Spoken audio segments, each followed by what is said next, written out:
Saudara sekalian, kita kedatangan kehormatan saudara Beliau, Ketua dari salah satu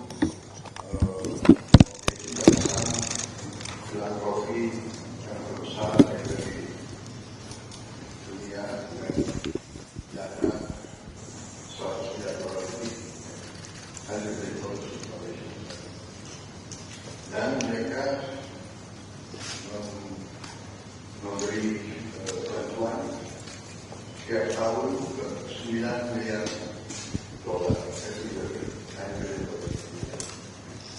dan beliau sampaikan dalam 20 tahun akan datang hampir semua daerah tersebut akan ditinggalkan terdiri dari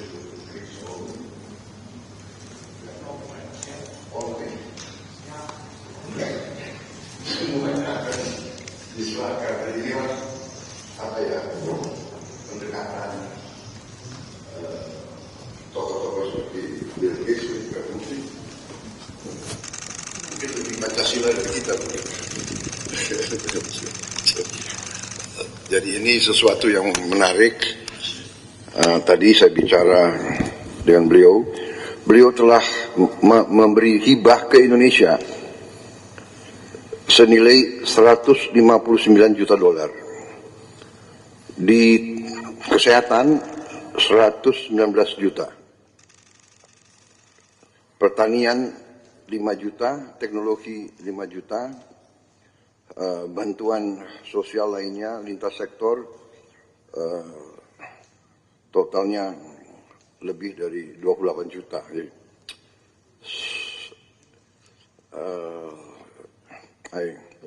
I told the floor that you have assisted us directly in direct donation, more than $159 million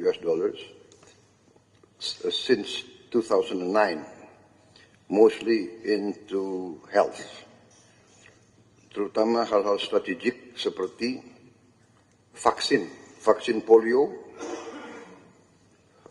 Beliau bantuannya 1,3 triliun, dan sekarang kita Bio Farma salah satu produsen 2 miliar dosis vaksin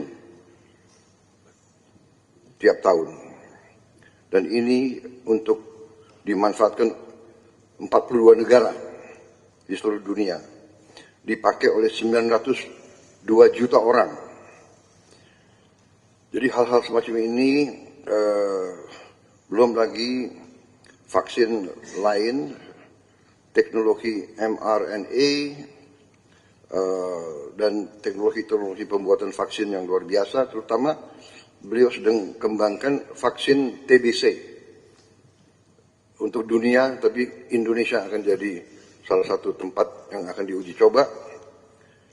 Dan kita harus mengetahui bahwa TBC memakan korban kita cukup besar, yang meninggal hampir 100.000 tiap tahun, dan itu tekad kita untuk menurunkan, dan beliau menunjukkan komitmen beliau untuk terus bantu kita di bidang itu. Juga untuk beliau sedang kembangkan vaksin malaria. So basically I informed them of all your commitment to help us control these very dangerous diseases that are endemic in our part of the country, and the success of the polio vaccine. And we look forward to a breakthrough in the malaria and TBC, which I think will not be too far in the future. Saya kira banyak sekali yang bisa kita bicarakan, tapi untuk mempersingkat, kita buka saja. Maybe we invite you to give us a bit of your ideas, your vision for the future. And tadi saya sudah sampaikan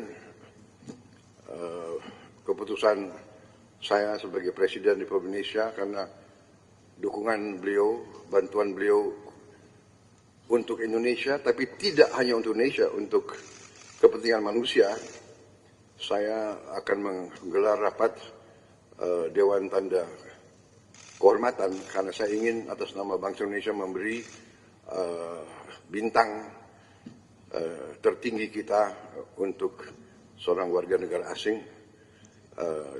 karena jasa-jasanya untuk bantu rakyat Indonesia dan rakyat dunia.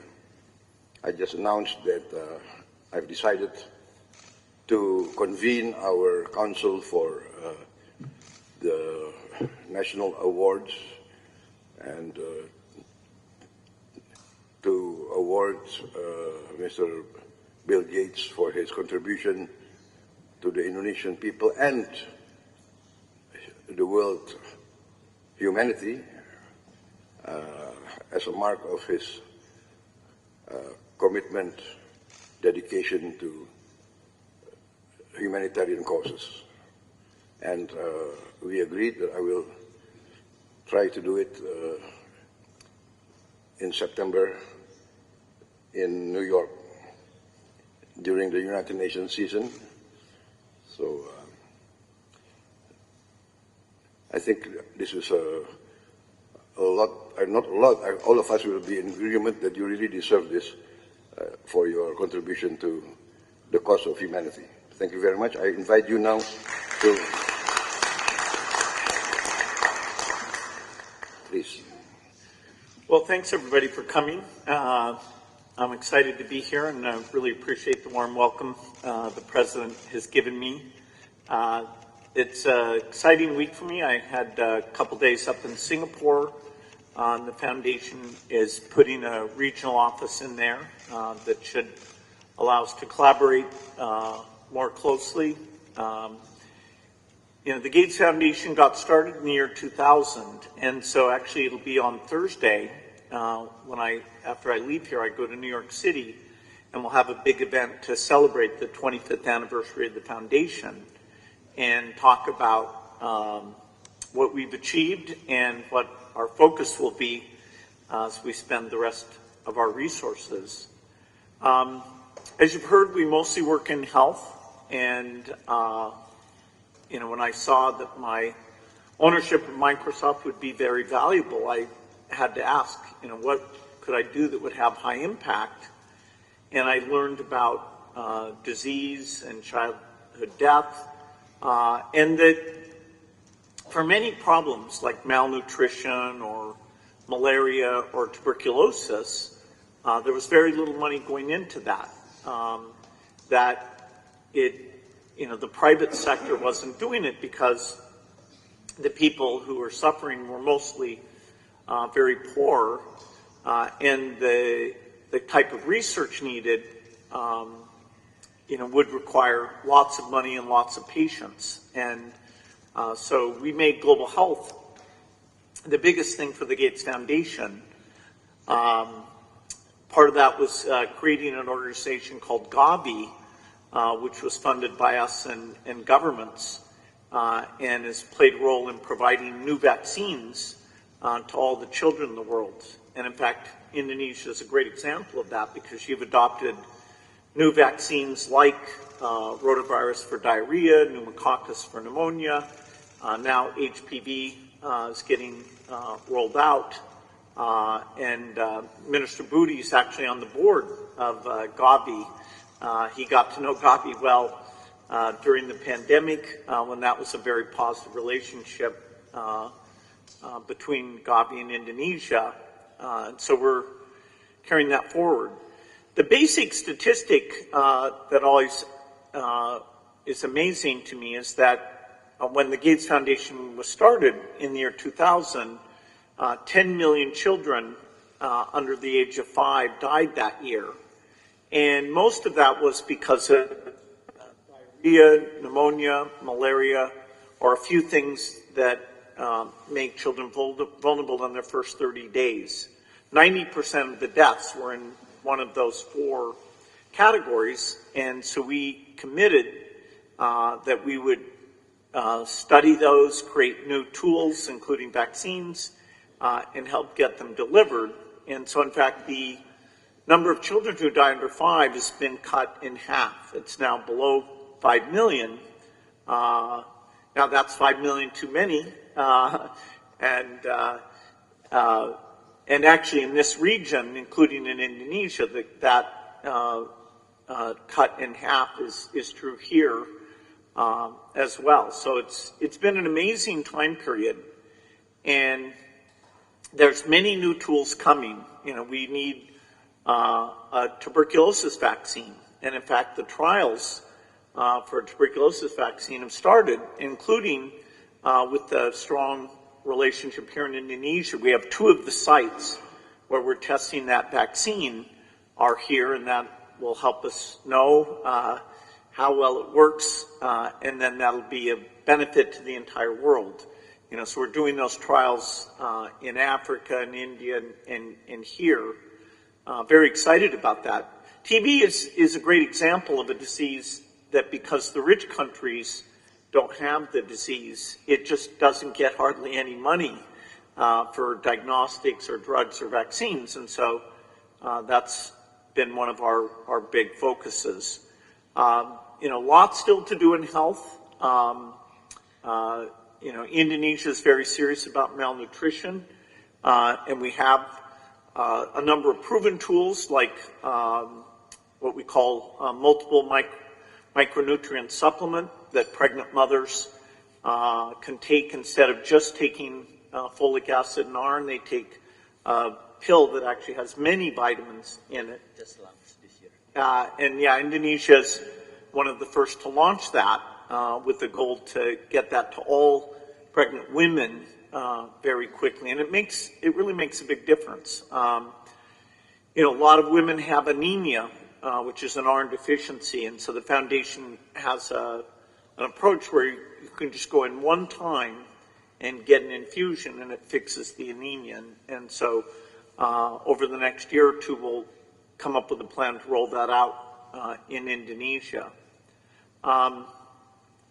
So a lot still to be done in health, but the innovation pipeline is very strong, including in low-cost medicine. And, of course, as we address infectious disease, where we still have this work to be done, then we also need to start working on heart disease and diabetes and other diseases where the tools will be inexpensive.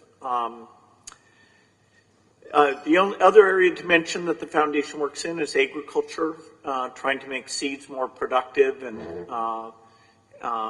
understand soils and make fertilizer more appropriate and cheaper. Because, of course, many of the lowest income people in the world are farmers. And so if we can make their crop more reliable, more productive, that's a great thing, including things like chicken and cows, because a lot of the protein and value they get comes from livestock. So it's another area we have good relationships in Indonesia, working on things like banana, where you have a great genetic variety that we can do better on bananas for Indonesia, but also helping avoid some of these diseases. The Gates Foundation loves to encourage philanthropy, and I think philanthropy can be a very powerful force. Of course, it's not a substitute for the private sector or business. It's actually quite small compared to those other 2, and yet there are things like piloting new ways of doing education or piloting new medical tools where philanthropy can come in and do it in a unique way, and then if it works very well, over time, government will change the educational approach or the health approach, and philanthropy can be a lot of fun. It can be very high impact, and so we've had collaborations not just with the government, but also with some of the philanthropists in Indonesia. Dr. Tahir's worked with us over the years, the Tanoto Foundation, the Tahia Foundation, a number of you, and we look forward to expanding that. Philanthropy is growing quite a bit.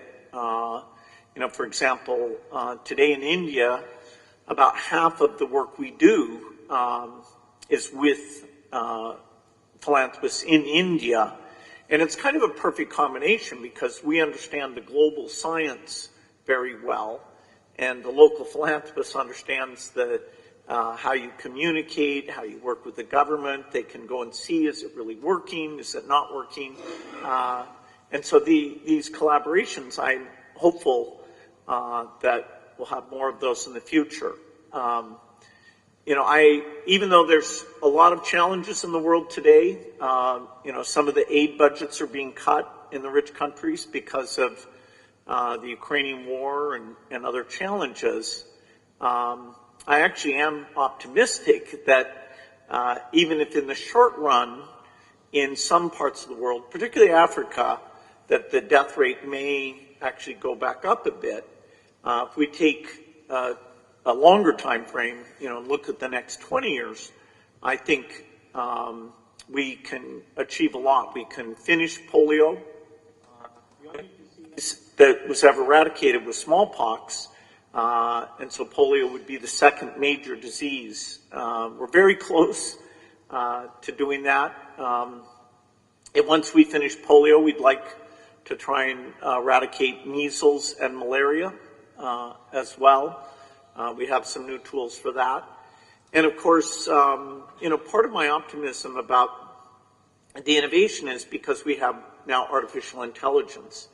And artificial intelligence, I can't state strongly enough how amazing this tool is, even in the last 6 months. The improvement, I know Satya Nadella from Microsoft was here last year talking about data centers and working with the government on those, some of those things. But the AI is going to help us discover new tools, and even in the delivery of health and education and agriculture advice, we'll be using AI. So, I've really enjoyed the philanthropic work, and I look forward to doing more. And again, thanks for the incredibly warm welcome that the President has provided for me.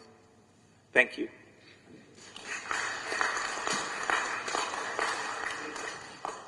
Mungkin ada yang mau